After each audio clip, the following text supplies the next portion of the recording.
आपको याद होगा कि इसी अक्टूबर 10 में मिस्र के एक पर्यटन स्थल में गाजा शांति समझौते पर हस्ताक्षर हुए थे।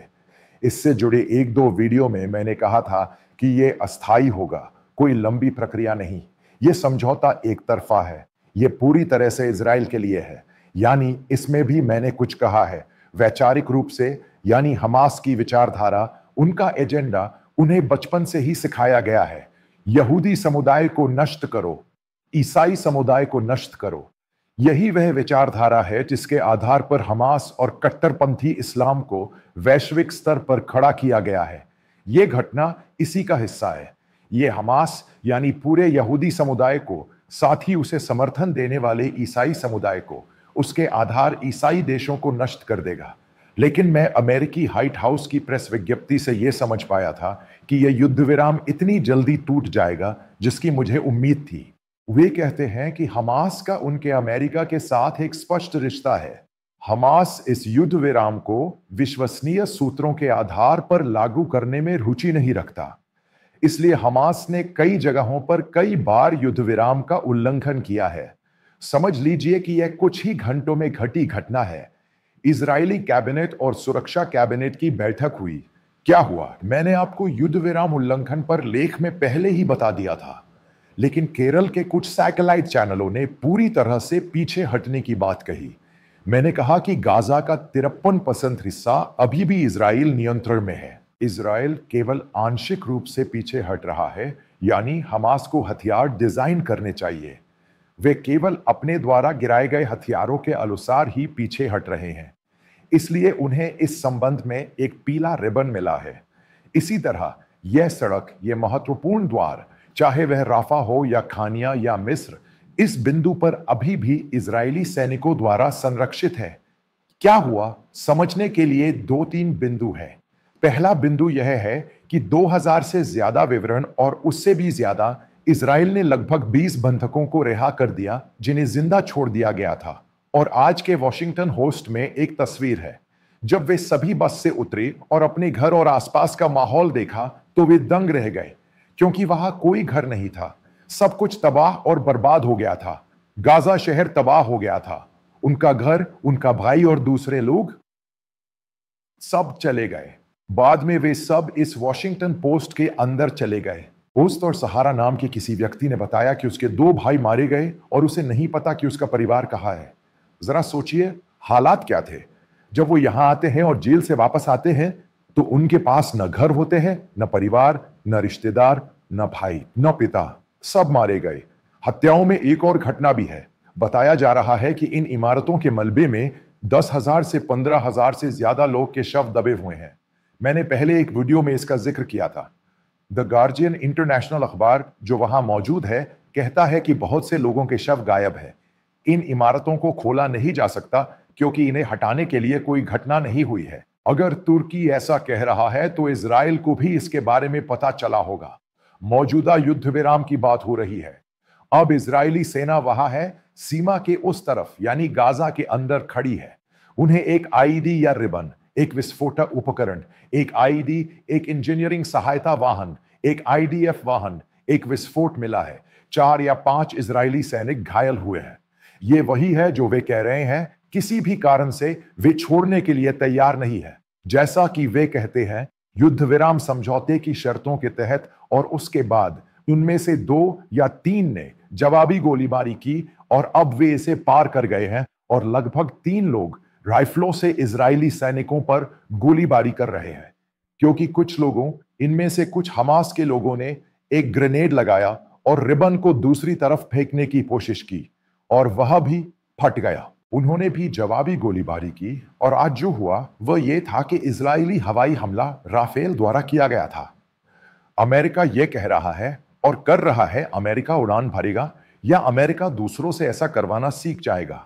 मैंने यही कहा था, गेंद ले लो, बेंजामिन इजराइल को ले लो और इसे अमेरिका के पाले में डाल दो। तो इसके लिए कौन जिम्मेदार है? कतर और मिस्र। क्या वे यहां से निकल सकते हैं? ये उनका मामला है।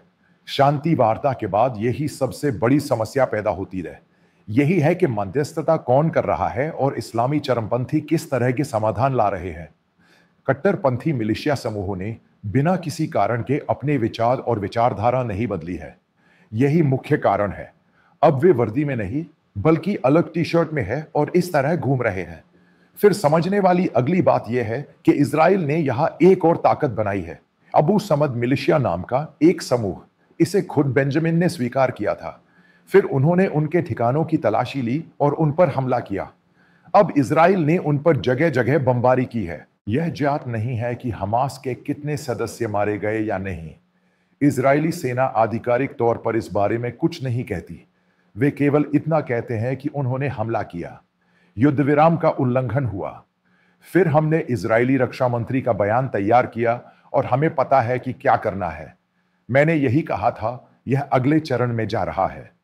यह पुनर्समूहीकरण है। जब यह अगले चरण में जाएगा तो गाजा में कोई परिणाम नहीं निकलेगा। इज़राइल की इसी में रुचि है। यह एक बहुत लंबी प्रक्रिया होनी चाहिए। इतने लोग नहीं मारे गए, इतने लोग विस्थापित हुए। अंदर से एक और हमास का हवाला दिया जा रहा है और एक और अरब अखबार रिपोर्ट कर रहा है कि ये सभी इमारतें ढह रही हैं, हर जगह बमबारी हो रही है और फिर अगला बम डाला जाता है। अगर सब अंदर फंस गए तो उन्हें छूना संभव नहीं होगा।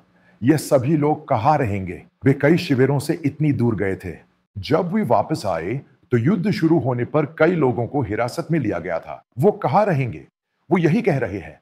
इसी तरह वो कह रहे हैं कि वे इस मानवीय समझौते के सिलसिले में इतने सारे ट्रक छोड़ देंगे। अन्य अरब अखबार और कुछ अखबार कह रहे हैं कि इज़राइल उन ट्रकों को जाने नहीं दे रहा है। इज़राइल कह रहा है कि युद्ध विराम का उल्लंघन हुआ है और हमास इसे मानने को तैयार नहीं है, जबकि यह पूरी तरह से हो चुका है। इसीलिए वे ट्रकों को जाने नहीं दे रहा है।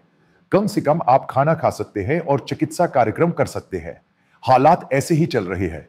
मैं यह कह रहा हूं कि जिस गाजा में युद्ध विराम का उल्लंघन हुआ था, आपको इससे कोई उम्मीद नहीं करनी चाहिए। यह इज़राइल की सबसे बड़ी उपलब्धि है। उन्होंने अपने सभी बंधकों को जिंदा वापस लौटा दिया है। यही उनका मुख्य उद्देश्य था। अब पूरा इज़राइली समुदाय कह रहा है कि वे गाजा को हराने के लिए इज़राइली सरकार के साथ मिलकर काम करेंगे। यही बात अति दक्षिणपंथी कहे जाने वाले समूह ने गढ़ी है। इज़राइल में यह समूह बहुत शक्तिशाली है, इसीलिए उनके पास गाजा है। इस हितों के टकराव और अमेरिकी हितों के साथ साथ ट्रंप के हितों को पूरा करने के लिए एक ऐसा मुद्दा है जिस पर वैश्विक इस्लामी देशों को ध्यान देना और समझना चाहिए।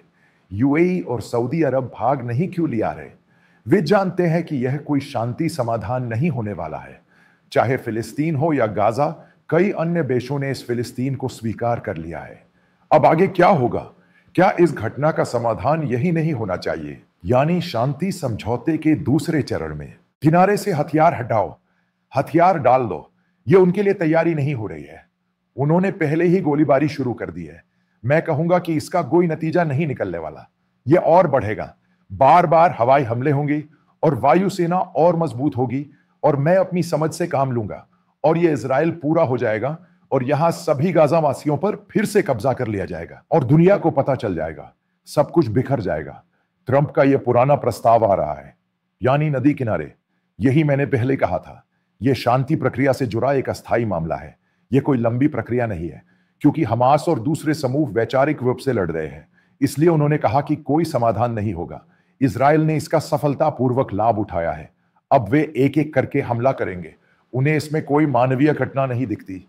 वे इसी तरह हमला करेंगे। चीजें इसी तरह चल रही हैं। हालात बिल्कुल भी ठीक नहीं चल रहे हैं। यानी अब मध्य पूर्व और पश्चिम एशिया के सभी देश हमास और फिलिस्तीन को अलग थलग कर देंगे।